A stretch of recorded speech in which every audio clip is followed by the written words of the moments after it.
جیسے آپ متفکر ہوں, جیسے کہ آپ کچھ چیزوں کو سوچ رہے ہیں, کن مناظر کو دیکھ رہے ہیں. پھر اس کے بعد صحابہ کرام رضوان اللہ علیہم اجمعین سے آپ صلی اللہ علیہ وسلم نے کہا, یا اخوانی لمثل ھذا فاعدوا, اے میرے بھائیوں, اس مقام پر آنے سے پہلے, اس مکان پر آنے سے پہلے, اس گھر میں آنے سے پہلے آپ جو ہے تیاری کر لو, کہ جو ہے قبر میں جانے سے پہلے ہم کو تیاری کر لینی چاہیے. ایک مرتبہ کا واقعہ ہے, اسماء رضی اللہ تعالی عنہا فرماتی ہیں کہ پیارے نبی صلی اللہ علیہ وسلم مسجد نبوی میں تشریف فرما ہے, اور آپ کے ساتھ صحابہ کرام رضوان اللہ علیہم اجمعین بھی موجود ہیں. آپ صلی اللہ علیہ وسلم صحابہ کرام رضوان اللہ علیہم اجمعین کے درمیان عذاب قبر کا تذکرہ کر رہے ہیں, فتنہ قبر کا تذکرہ کر رہے ہیں. ان تمام چیزوں کو یاد کر کر صحابہ کرام نے اتنا رویا. اسماء رضی اللہ تعالی عنہا کہتی ہیں, ضج المسلمون ضجتاً, کہ صحابہ کرام کے رونے کی وجہ سے ساری مسجد نبوی گونج اٹھی, اور مجھے یہ سمجھ میں نہیں آ رہا تھا کہ آپ صلی اللہ علیہ وسلم کی نصیحت کے بعد اور آپ صلی اللہ علیہ وسلم جو تذکرہ کیے ہیں عذاب قبر کے سلسلے میں, فتنہ قبر کے سلسلے میں, جو باتیں آپ صلی اللہ علیہ وسلم بول رہے تھے وہ مجھے سمجھ میں نہیں آ رہا تھا. محترم حاضرین, آپ صلی اللہ علیہ وسلم اس کی تیاری پر ابھارتے ہوئے کہا, ما رأیت قط الا والقبر افظع من, کہ قبر سے زیادہ بھیانک منظر کسی اور کا میں نے کبھی نہیں دیکھا. ایک اور منظر, ایک اور مرتبہ پیارے نبی صلی اللہ علیہ وسلم نے کہا, فلولا الا تدافنوا ان يسمعكم من عذاب القبر اسمع من, اگر لوگوں کا تدفین کرنے کا, دفن کرنے کا مسئلہ نہیں ہوتا, میں اللہ رب العالمین سے دعا کرتا کہ اللہ رب العالمین جو مجھے عذاب قبر کے سلسلے میں آوازیں سنا رہا ہے وہ بھی آپ کو سنائے. اگر ایسا ہوتا تو آپ اپنے رشتہ داروں کو, اپنے والدین کو, اپنے بیوی کو, اپنے بچوں کو, اپنے اقربا کو, اپنے اہل خاندان کو دفنانا چھوڑ دو گے. محترم حاضرین, آپ صلی اللہ علیہ وسلم بہت ہی بھیانک منظر بتلائے ہیں, اور یہ قبرستان یہ عبرت کا گھر ہے, یہ عبرت کا مقام ہے, یہ عبرت کی جگہ ہے. جب بھی ہم وہاں پر جائیں وہاں پر ہم کو عبرت پکڑنا چاہیے. پیارے نبی صلی اللہ علیہ وسلم نے ہمیں ابھارا ہے قبرستان جانے پر کہ تم قبرستان جایا کرو, تمہاری حیثیت تمہیں معلوم ہو جائے گی. قبرستان جایا کرو, تم کیا ہے تمہاری حیثیت تمہیں معلوم ہو جائے گی. قبرستان جایا کرو, تمہارے دولت کی حیثیت تمہیں معلوم ہو جائے گی. قبرستان جایا کرو, تمہارے بنگلوں کی حیثیت تمہیں معلوم ہو جائے گی. قبرستان جایا کرو, تمہارے کاروں کی, تمہارے گاڑیوں کی حیثیت تمہیں معلوم ہو جائے گی. تمہاری حیثیت کیا ہے؟ قبرستان جایا کرو, تمہاری حیثیت تمہیں معلوم ہو جائے گی. قبرستان جایا کرو, تمہارے عہدوں کی, تمہارے منصبوں کی حیثیت تمہیں معلوم ہو جائے گی. پیارے نبی صلی اللہ علیہ وسلم نے کہا, زوروہا فإنہا تذکرکم الآخرہ, قبرستان جاؤ کہ تمہیں آخرت یاد آتی ہے. قبرستان جاؤ کہ تمہیں قیامت یاد آتی ہے. قبرستان جاؤ کہ تمہارا انجام کیا ہونے والا ہے تمہیں یاد آتا ہے. آج دیکھنے کو یہ ملتا ہے کہ ہم قبرستان جاتے ہیں, وہاں پر عبرت پڑھنے کے بجائے وہاں پر ہم اپنے کاروبار کی باتیں کرتے ہیں, ایک دوسرے کی باتیں کرتے ہیں, ایک دوسرے کی خیر عافیت تلاش کرتے ہیں. بات ایسی نہیں. آپ صلی اللہ علیہ وسلم وہاں پر جاتے تھے, روتے تھے, وہاں کے منظر کو یاد کرتے تھے, رویا رلایا. صحابہ کا یہ منہج ہے, آپ صلی اللہ علیہ وسلم کا یہ منہج ہے. ہم وہاں پر جائیں گے قبرستان میں عبرت حاصل کرنے کے لیے, نہ تو اپنی باتیں کرنے کے لیے, نہ تو تجارت کی باتیں کرنے کے لیے, نہ تو اپنے کاروبار کی باتیں کرنے کے لیے. محترم حاضرین, ایک مرتبہ آپ صلی اللہ علیہ وسلم ایک صحابی سے تدفین سے فارغ ہو کر خاموش کھڑے ہیں. وہ صحابی کون ہیں؟ سعد بن وقاص رضی اللہ تعالی عنہ. جیسے ہی آپ صلی اللہ علیہ وسلم ان کی تدفین سے فارغ ہو کر کھڑے ہوئے ہیں اور آپ صلی اللہ علیہ وسلم اللہ اکبر اللہ اکبر یہ نعرہ بلند کر رہے ہیں، صحابہ کرام رضوان اللہ علیہم اجمعین آپ صلی اللہ علیہ وسلم کی کیفیت کو دیکھا اور دیکھ کر صحابہ کرام رضوان اللہ علیہم اجمعین نے اللہ اکبر کی ندا لگائی، اللہ اکبر کا نعرہ بلند کیا۔ پھر کچھ دیر بعد آپ صلی اللہ علیہ وسلم سبحان اللہ سبحان اللہ سبحان اللہ کہتے رہے۔ صحابہ کرام رضوان اللہ علیہم اجمعین نے آپ صلی اللہ علیہ وسلم کے اس منظر کو بھی دیکھا اور دیکھ کر پیارے نبی صلی اللہ علیہ وسلم جیسے تسبیح بیان کر رہے ہیں بلند آواز سے، تو صحابہ کرام رضوان اللہ علیہم اجمعین نے سبحان اللہ کہتے رہے۔ واقعہ ہو گیا۔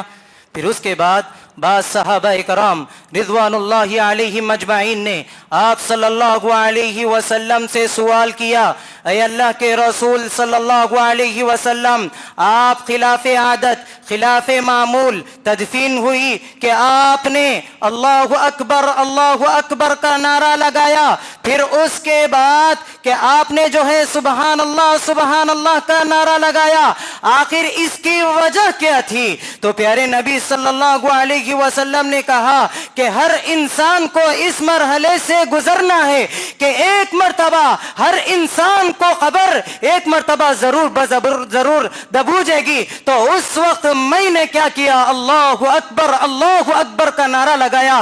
جب ان کے لیے ان کی قبر کشادہ ہو گئی تو میں نے سبحان اللہ کا نعرہ لگایا۔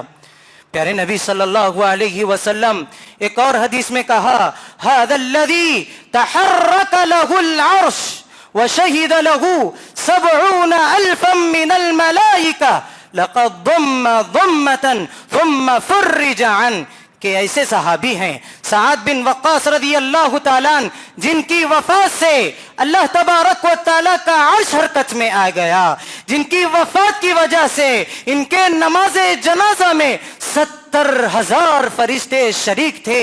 یہ جو ہے قبر نے انہیں بھی دبوچا اور انہیں جو ہے کشادہ کر دیا۔ تو میرا اور آپ کا حال کیا ہونا ہے؟ حافظ ابن حجر رحمہ اللہ اس حدیث کی شرح کرتے ہوئے کہتے ہیں، یہ عذاب نہ تھا سعد بن معاذ رضی اللہ تعالیٰ عنہ کے لیے، یہ چیز عذاب نہ تھی کہ مسئلہ یہ ہے کہ ہر انسان کو اس مرحلے پر سے گزرنا ہے، ہر انسان کو اس مرحلے سے گزرنا ہے کہ ضرور جو ہے کہ ایک مرتبہ خبر جو ہے دبوجے گی، پھر اس کے بعد کشادہ کرے گی۔ محترم حاضرین، 3 چیزوں کو ضرور یاد رکھنا۔ جو آدمی 3 چیزوں کو یاد رکھے گا، تین چیزوں کا جس قدر لحاظ رکھے گا، اہتمام کرے گا، اس کے حقوق ادا کرے گا، وہ آدمی عذاب قبر سے محفوظ رکھے گا۔ سب سے پہلی چیز رب کی معرفت۔ ہمارا رب کون ہے؟ اللہ رب العالمین کون ہے؟ اس کے حقوق کی معرفت کہ اس کے عبادات کیا ہیں، اس کے اسماء و صفات کی معرفت کہ اس کے اسماء و صفات کیا ہیں، یہ تمام چیزوں کا علم ہمارے اندر رہنا بہت ضروری ہے۔ اور اسی طرح نبی کریم صلی اللہ علیہ وسلم کی معرفت کہ ہمارے نبی کون ہے، کہ ہمارے نبی کیسے تھے، کہ آپ صلی اللہ علیہ وسلم اس دنیا میں کس لیے تشریف لائے، اور آپ صلی اللہ علیہ وسلم کا پیغام اپنی امت کے لیے کیا تھا، اس کی معرفت بھی ہونا بہت ضروری ہے۔ اور اسی طرح دین کی معرفت، دین کے احکامات کیا ہیں، اللہ رب العالمین دین میں کیا کچھ باتیں رکھا ہے، ان تمام چیزوں پر غور کرنا چاہیے۔ پیارے نبی صلی اللہ علیہ وسلم ان تینوں چیزوں کو ایک ذکر میں فرمایا، رضیت باللہ ربا وبالاسلام دینا وبمحمد الرسولا، کہ میں نے راضی ہو گیا اس بات پر کہ رب العالمین میرا رب ہے, کہ میں راضی ہو گیا اس بات پر دین اسلام ہمارا دین ہے, کہ میں نے راضی ہو گیا اس بات پر کہ پیارے نبی صلی اللہ علیہ وسلم ہمارے رسول ہیں, ہمارے نبی ہیں. یہی وجہ ہے قبر میں یہی ان 3 چیزوں کا سوال کیا جائے گا. من ربک, ما دینک, من نبیک, کہ تیرا رب کون ہے, تیرا دین کیا ہے, تیرا دین کون سا ہے, اور تیرے نبی کون ہے. بعض روایتوں سے پتہ چلتا ہے کہ ایک اور سوال ہوگا, من ربک, تیرا رب کون ہے. مومن جب جو ہے جواب دے گا ربی اللہ, کہ میرا رب پروردگار اللہ رب العالمین ہے, تو اس کے بعد فرشتے اللہ رب العالمین کے حکم سے سوال کریں گے, ہل رأیت اللہ, کیا تو نے اللہ رب العالمین کو دنیا میں دیکھا. تو وہ آدمی, وہ انسان, وہ بندہ کہے گا وما ينبغي لأحد ان ير اللہ, دنیا میں کسی کے لیے یہ بات ممکن نہیں کہ وہ جو ہے اللہ رب العالمین کو دیکھے. پھر اس کے بعد آدمی سے سوال کیا جائے گا تیرا دین کون سا ہے, تو میرا دین دین اسلام ہے. تیرے نبی کون ہے, وہ کہے گا کہ میرا دین جو ہے میرے نبی, پیارے نبی محمد صلی اللہ علیہ وسلم ہے. پھر اس کے بعد آسمان سے ندا آئے گی, ندا یہ آئے گی فَأَفْرِشُوهُ مِنَ الْجَنَّةِ أَن صَدَقَ عَبْدِي, کہ میرے بندے نے سچ کہا, میرے باتیں نے حق بات کہی. فَأَفْرِشُوهُ مِنَ الْجَنَّةِ, تم اس کے لیے جنت کا بستر بچھا دو. وَأَلْبِسُوهُ مِنَ الْجَنَّةِ, تم اس کے لیے جنت کے لباس پہنا دو. وَافْتَحُوا لَهُ بَابًا مِنَ الْجَنَّةِ, تم اس کے لیے جنت کے دروازوں میں سے, جنت کی کھڑکیوں میں سے ایک کھڑکی اس کے لیے کھول دو, اور اس کے لیے قبر اتنا کشادہ کر دی جائے گی تا حد نظر, کہ ہماری نظر جہاں تک جاتی ہے وہاں تک اس کی قبر اس کے لیے کشادہ کر دی جائے گی. وہ یہاں سے دیکھے گا تو اس کی قبر اتنی کشادہ ہوگی, وہ یہاں سے دیکھے گا تو اس کی قبر اتنی کشادہ ہوگی, اور وہ یہاں سے دیکھے گا تو اس کی قبر اتنی کشادہ ہوگی, اور یہاں سے دیکھے گا تو اس کی قبر اتنی کشادہ ہوگی. تا حد نظر, تا حد بصر, تا حد نظر جو ہے اس کی نگاہ جہاں تک جائے گی اللہ رب العالمین اس کی قبر کو اتنا ہی کشادہ کر دے گا. رہا کافر, رہا منافق, رہا فاسق, رہا فسق و فجور میں مبتلا انسان, ایسے شخص کی حالت کیا ہوگی قبر میں جب فرشتے آ کر سوال کرنے لگیں گے من ربکا, ما دینکا, من نبیکا, کہ تیرا رب کون ہے, تیرا دین کیا ہے, اور تیرے نبی کون ہے. تو وہ کہے گا ہائے لا ادری, میں نہیں جانتا. آسمان سے آواز آئے گی ان کذب, کہ اس نے جھوٹ کہا, یقیناً اللہ رب العالمین کی تعلیمات, یقیناً اللہ رب العالمین کے احکامات, یقیناً اللہ رب العالمین کا قرآن اس کے پاس آیا تھا, پر وہ پھر بھی کیا نہیں کیا, عمل نہیں کیا. پیارے نبی صلی اللہ علیہ وسلم, اللہ رب العالمین کے انبیاء اور رسول اس کے پاس آئے تھے, یہ اس پر ایمان لانے کے بجائے تو انہوں نے اس کا انکار کیا, اور اسی طرح دین اسلام کی اس نے پیروی نہیں کی.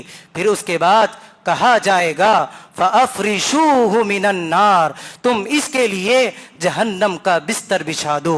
وَأَلْبِسُوهُ مِنَ النَّارِ, کہ تم اس کے لیے جہنم کا لباس پہنا دو.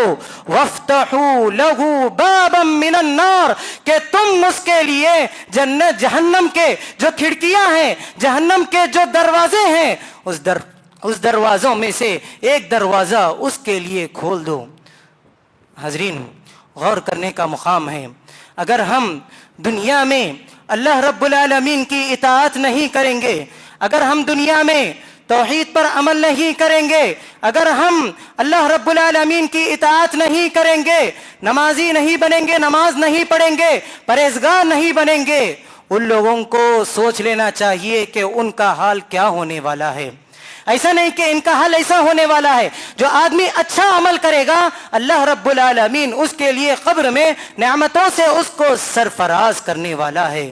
تو محترم حاضرین، جو کچھ باتیں کہی گئی ہیں، جو کچھ باتیں کہی گئی ہیں، یہ سارے واقعات، یہ ساری باتیں یوں ہی مزے لینے کے لیے نہیں بیان کی گئی، بلکہ عمل کرنے کے لیے یہ ساری باتیں بتلائی گئی ہیں۔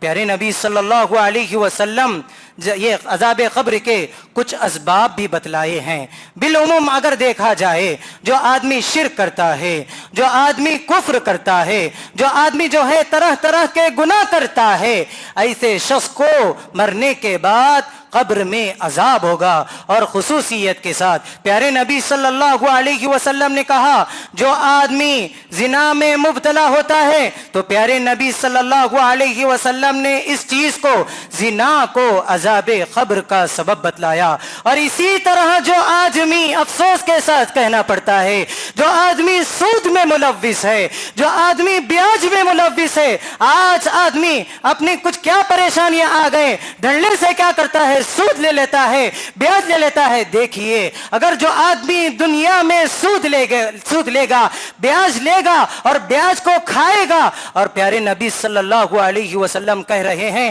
انتقال ہونے کے بعد اس کو قبر میں طرح طرح کا عذاب دیا جائے گا۔ اور اسی طرح جو آدمی جھوٹ بولتا ہے، جو آدمی طرح طرح کے اپنے آپ کو بچانے کے لیے یا پھر کسی وجہ سے جھوٹ بولتا ہے، ڈرنے سے جھوٹ بول دیتا ہے، تو پیارے نبی صلی اللہ علیہ وسلم نے اس چیز کو بھی عذاب قبر کا سبب بتلایا۔ اور اسی طرح پیارے نبی صلی اللہ علیہ وسلم نے ایک سبب یہ بھی بتلایا کہ جو آدمی پیشاب کے خطروں سے نہیں بچتا، تو یہ چیز بھی پیارے نبی صلی اللہ علیہ وسلم نے عذاب قبر کا سبب بتلایا ہے۔ اور اسی طرح ایک اور چیز، جو آدمی شغل خوری میں مبتلا ہوتا ہے، ادھر کی باتیں ادھر لگا رہا ہے، ایک آدمی ہے، ایک خاندان کی بات ادھر سن رہا ہے اور دوسرے خاندان والوں کے پاس جا کر لگا رہا ہے، اور اس خاندان کی باتیں سن رہا ہے اور یہاں آ کر لگا رہا ہے، دونوں کے درمیان دراڑیں پیدا کر رہا ہے، دونوں کے درمیان لڑائیاں پیدا کر رہا ہے، دونوں کے درمیان ناراضگیاں پیدا کر رہا ہے۔ تو پیارے نبی صلی اللہ علیہ وسلم نے کہا، ایسے شخص کو بھی انتقال کر جانے کے بعد اسے جو ہے قبر میں عذاب دیا جائے گا۔ محترم حاضرین، اسی طرح کہ آپ صلی اللہ علیہ وسلم جہاں اسباب بتلائے ہیں وہاں پر ہمیں علاج بھی بتلائے ہیں۔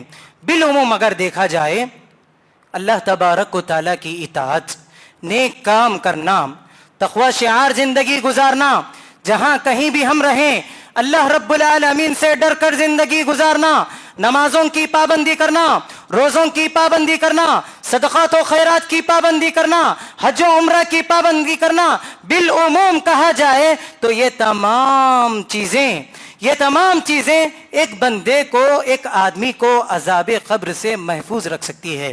اسی طرح بالخصوص پیارے نبی صلی اللہ علیہ وسلم نے کہا کہ جو آدمی سورۃ الملک کی تلاوت کی پابندی کرتا ہے، سورہ ملک کو پڑھتا ہے، تبارک الذی بیدہ الملک، پیارے نبی صلی اللہ علیہ وسلم نے کہا سورۃ فی القرآن، سورۃ فی القرآن 30 آیہ شفعت لہ الرجل، کہ پیارے نبی صلی اللہ علیہ وسلم نے کہا کہ جو قرآن مجید میں ایک ایسی سورت ہے جس میں 30 آیتیں ہیں، جس میں 30 آیتیں ہیں، جو بندہ اس کا اہتمام کرتا ہے، اس کو زیادہ سے زیادہ پڑھتا ہے، کل قیامت کے دن یہی سورت آدمی کے لیے سفارش بن کر آئے گی، قبر میں اس کے لیے سفارش بن کر آئے گی، غفر لہ، اور پیارے نبی صلی اللہ علیہ وسلم نے کہا کہ اس کے تمام گناہ معاف کر دیے جائیں گے۔ اسی سورت سے متعلق ایک اور روایت میں پیارے نبی صلی اللہ علیہ وسلم نے کہا ہی المانعہ ہی المنجیہ، یہ ایک ایسی سورت ہے جو ہمیں عذاب قبر سے بچانے والی ہے، یہ عذاب قبر سے ہمیں نجات دلانے والی ہے۔ پیارے نبی صلی اللہ علیہ وسلم نے ہمیں علاج بھی بتلایا ہے کہ رہتی زندگی میں ہم ان تمام چیزوں کی پابندی کر کے ہم عذاب قبر سے محفوظ رہ سکتے ہیں۔ محترم حاضرین، جب آپ قبرستان جاتے ہیں نا، قبرستان جاتے ہیں تو اس وقت ان کے حق میں ہم کو دعا کرنا ہے۔ پیارے نبی صلی اللہ علیہ وسلم نے کہا، آپ صلی اللہ علیہ وسلم نے ہمیں یہ دعا سکھلائی، السلام علیکم یا اہل القبور انتم صلفنا ونحن بالاثر، اے قبر والوں تم پر سلامتی ہو، تم پر اللہ تبارک و تعالیٰ کی رحمت نازل ہو، یقیناً تم ہم سے پہلے چلے گئے، یقیناً جو ہے آپ کے بعد ہم آنے والے ہیں۔ محترم حاضرین، یہ قبر یہ تنہائی کا گھر ہے، یہ قبر ایک ایسا مقام ہے یہاں پر ہم کو خود جانا ہے، نہ تو ہمارے ساتھ بستی والے آئیں گے، نہ تو ہمارے ساتھ شہر والے آئیں گے، نہ تو ہمارے ساتھ اقربا آئیں گے، نہ تو ہمارے ساتھ خاندان والے آئیں گے، نہ تو ہمارے ساتھ گھر والے آئیں گے، نہ تو ہمارے ساتھ ہمارے بیوی بچے آئیں گے۔ ان کا کوئی چیز نہیں ہوگی، یہ آئیں گے ثواب کی نیت سے، ہمارے منہ پر مٹی ڈالیں گے، چلے جائیں گے۔ ہمارے ساتھ کوئی چیز آئے گی تو بس ایک ہی چیز آئے گی، وہ ہے ہمارے نیک اعمال۔ نیک اعمال کل جب ہم انتقال کر جائیں گے، قبر میں رہیں گے، نیک اعمال ہمارے حق میں آئیں گے، تو بندہ اس نیک اعمال سے سوال کرے گا کہ تم کون ہو، تو سارے نیک اعمال جواب دیں گے کہ تم نے دنیا میں نماز کی پابندی کی، کہ تم نے دنیا میں اللہ کی اطاعت کی، کہ تم نے دنیا میں ایسی ہمیشہ اللہ رب العالمین سے ڈر کر زندگی گزاری، تم نے دنیا میں جو زندگی گزاری، جو بھی کام کیے، نیکی کے کام کیے، اللہ تبارک و تعالیٰ کو راضی کرنے کے لیے کیے، اخلاص کے ساتھ کیے، آپ کو جو خدمت کا موقع ملا ہے وہ جو ہے اللہ تبارک و تعالیٰ کو راضی کرنے کے لیے آپ نے کیا ہے۔ یہی وہ سارے اعمال ہیں جو میں آپ کو ایک نوجوان کی شکل میں آپ کے درمیان آ کر کھڑا ہوں۔ تو محترم حاضرین، کہنا بتلانا مقصد یہی ہے، میرے خطبے کا پیغام بھی یہی ہے کہ آپ جو ہے، میری اور آپ کی یہ ذمہ داری بنتی ہے کہ رہتی زندگی میں ہم اللہ تبارک و تعالیٰ کی اطاعت کریں گے، اللہ کے رسول صلی اللہ علیہ وسلم کی اتباع کریں گے، نیکیوں کے کام کریں گے، دنیا میں بھی ہم چین و سکون کے ساتھ رہیں گے اور ہم عذاب قبر سے بھی محفوظ رہ سکتے ہیں۔ اللہ رب العالمین سے دعا ہے کہ اللہ رب العالمین سب سے پہلے مجھ کہنے والے کو اور آپ سبھی سننے والوں کو عمل کی توفیق عطا فرما۔ پروردگار تو ہمیں عذاب قبر سے بچا لے، پروردگار تو ہمیں جہنم کے عذاب سے بچا لے۔ اللہم انی اسألک الجنہ واعوذ بک من النار، اللہم انی اسألک الجنہ واعوذ بک من النار، اللہم انی اسألک الجنہ واعوذ بک من النار۔ پروردگار جہاں کہیں بھی لوگ پریشان حال ہیں تو ان کی پریشانیوں کو تو دور فرما، پروردگار جہاں کہیں بھی لوگ مسائل میں الجھے ہوئے ہیں پروردگار تو ان کے مسائل کو سدھار دے، سلجھا دے، پروردگار جہاں کہیں بھی لوگ مصیبت میں مبتلا ہیں پروردگار تو ان کی پریشانیوں کو، مصیبتوں کو تو دور فرما، پروردگار مسلمانوں کے مسائل کو حل فرما، پروردگار مسلمانوں کی حفاظت فرما، پروردگار مسلمانوں کی عزت و آبرو کی حفاظت فرما، آمین یا رب العالمین۔ اقول قولی ھذا استغفر اللہ لی ولکم ولسائر المسلمین واستغفروہ من کل ذنب واتوب الیہ۔